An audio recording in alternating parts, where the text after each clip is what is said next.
Bueno, y como recién se lo adelantamos, estamos con el ministro de Industria de la provincia. ¿Cómo le va, ministro? Gracias por venir. Bien, ¿cómo están ustedes? Bueno, preguntarle cuál es la situación de las empresas en Corrientes en un contexto en donde se ve más movimiento en las calles, en el microcentro, estamos en fase 5.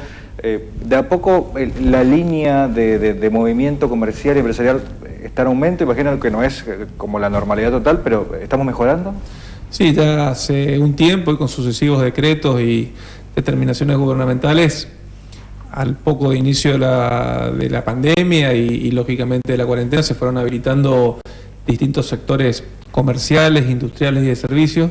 Eso nos permitió estar un poco a la vanguardia en lo que hace el país de cómo íbamos habilitando, y la verdad, siempre teniendo en cuenta las previsiones sanitarias, esas decisiones fueron acertadas, porque evidentemente permitió ir avanzando con la actividad económica, ir poniendo ese músculo de actividad económica privada en movimiento, y hoy estamos arriba de un 85% de la actividad privada en funcionamiento. Claro. Quedarán algunos rubros muy específicos, también ahora con lo último que se está anunciando, claro, que es el turismo interno. De nuevo también el turismo, que era lo más ralentizado que venía, se va a empezar a trabajar, y quedará lo que es transporte, que es un tema muy complicado, transporte interurbano. Ahí hay empresas que están en una situación compleja, pero bueno, lógicamente la cuestión, claro, de la pandemia y la cuestión sanitaria es la que prioriza cómo se van habilitando todo lo que tiene que ver con el sector privado. Totalmente, 85% de una actividad privada que está en funcionamiento.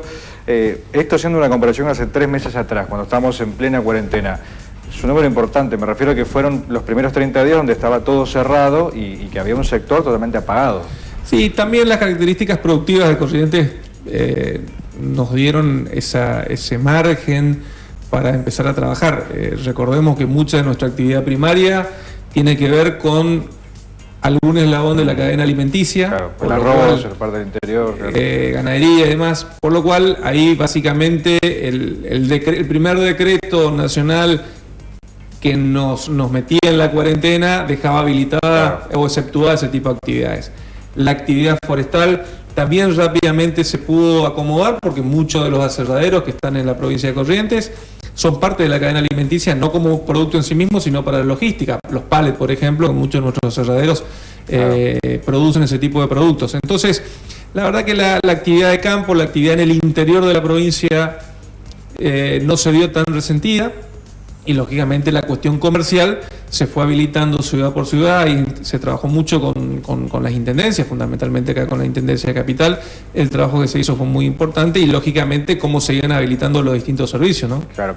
Hay carteras que dependen de su ministerio, es el caso de trabajo y del control de comercio, ¿no? Defensa del consumidor, que también tuvieron un cierto protagonismo en ese tiempo, ¿no? Sí, al principio fue muy movido. La verdad que el reconocimiento para la gente de la Subsecretaría de Comercio y puntualmente para la Dirección de Defensa del Consumidor, porque cuando nos bajaban normativa de Buenos Aires, que después se fue modificando porque era de imposible cumplimiento, mucha de esa normativa que nos pasaban tenía que ver con esa lista de precios máximos, salir a controlar, a tener un control exhaustivo de cada uno de los comercios que estaban habilitados. Había algunos abusos también, así que ahí interactuamos mucho de manera formal e informal con los empresarios para poder hacerles ver de que tenían que respetar ese tipo de cuestiones, y lógicamente tener también la normativa como elemento duro en la mano. Pero bueno, después de esos 15 o 20 días primeros se fueron acomodando las cuestiones, y lógicamente después la dinámica de los precios son los que van regulando también el cumplimiento de esos programas. Claro. Programas que en cierto sentido se tuvieron que ir haciendo más laxos, porque también no es lo mismo un precio de un producto en una gran ciudad como puede ser Capital Federal o el AMBA, que en una localidad como Corrientes Capital, donde hay 1000 kilómetros y la logística influye mucho en la definición de esos precios. Y también, lógicamente, con el interior de la provincia de Corrientes. Así que ahí, en ese sentido, se tuvo mucha flexibilidad y se trabajó y mucho con los municipios del interior. De este 85% de empresas o del sector privado que está en funcionamiento, ¿cómo está el volumen de venta, digamos, ¿no? de ingresos, de movimiento, en un contexto donde uno ve en el centro de Corrientes, por ejemplo, cuando ya estamos casi en la normalidad? ¿Están trabajando bien, más o menos? Bueno, como se sabrán, esto es un juego de oferta y demanda, no es solamente ofertar, o sea, dar la posibilidad de abrir y ofertar un producto, sino que también haya demanda del consumidor. Lógicamente, las incertidumbres desde el punto de vista económico, los malos momentos que se venían y la caída de actividad económica que se viene manifestando en los índices que ustedes mismos van publicando, el periodismo va publicando y nos va contando puntualmente cómo evalúan, cómo van evolucionando o involucionando en estos casos los índices de crecimiento económico, hace que la gente un poquito se retraiga sobre algunos consumos. Claro. Eso se ve impactado lógicamente en lo que no es primera necesidad.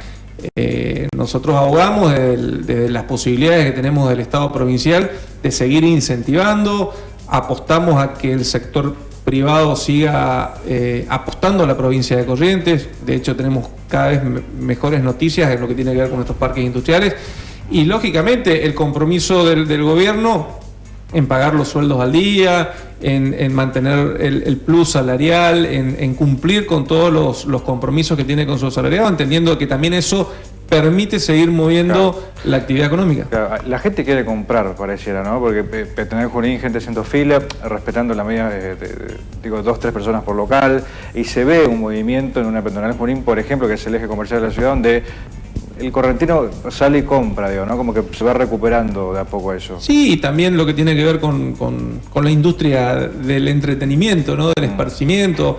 Se ha permitido al sector gastronómico ir abriendo, y cuando uno anda por la ciudad ve que los bares, los cafés tienen sus mesas ocupadas, por supuesto también respetando el distanciamiento, el sector gastronómico de más horas donde van los jóvenes también.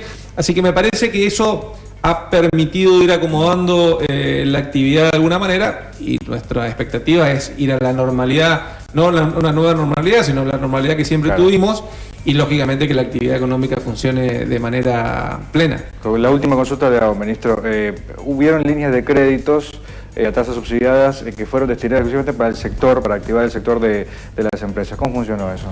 Funcionó bien, y eso se logró gracias a que tenemos un Estado provincial con una economía muy estable, muy equilibrada, con solvencia fiscal, y que tenemos un banco que establece políticas activas públicas para poder en estos momentos, por ejemplo, asistir a ese sector que se veía muy complicado, ¿no? Y que seguramente su horizonte era bastante más lejos de lo que realmente pasó. La verdad que el haber controlado y haber tenido la trazabilidad de cada uno de los infectados, el gran trabajo que hizo y que está haciendo la gente de salud pública en la minuciosidad de cada enfermo, de cómo se lo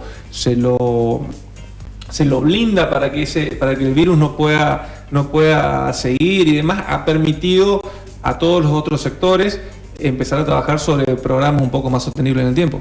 Ministro, muchas gracias por su visita. Gracias a ustedes, como siempre, por invitar. El ministro de Industria, Raúl Schiavi, ahora sí.